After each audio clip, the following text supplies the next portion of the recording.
तर हिंसक हिंदुत्ववाद्यांचे लोक सत्तेत आहेत आणि कबर हटवण्यास अडवलंय कुणी असा सवाल खासदार संजय राऊत यांनी केलेला आहे। महाराष्ट्रात देशात राज्य कोणाचं आहे? राज्य कोणाचं आहे? त्यांचंच आहे ना, त्यांच्याच पक्षाचं आहे ना। मोदी आणि देवेंद्र फडणवीस हे कोणाचे आहेत?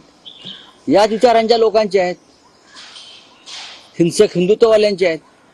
मग त्यांना अडवलं कोणी कबर हटवायला? शासनाने हटवावी ना। मारामाऱ्या कशाला करताय? नाटकं कशाला करताय? लोकांना त्रास का देताय? सांगा आरएसएसला फरमान काढा म्हणून। बजरंग दल, विश्व हिंदू परिषद हे आरएसएसचीच पिल्लं आहेत ना, सगळी भाजपचीच पिल्लं आहेत। मग हे सगळं वातावरण खराब करून लोकांना त्रास देण्यापेक्षा तुम्ही शासकीय अध्यादेश काढा। हिम्मत आहे काढण्याची? या क्षणी औरंगजेबाच्या कबरीच्या भोवती केंद्र सरकारचं पोलीस दल आहे। मग ते का ठेवलंय? संरक्षणासाठी।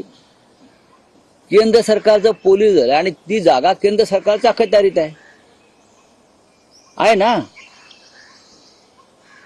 मग ही नाटकं कशा करताय तुम्ही?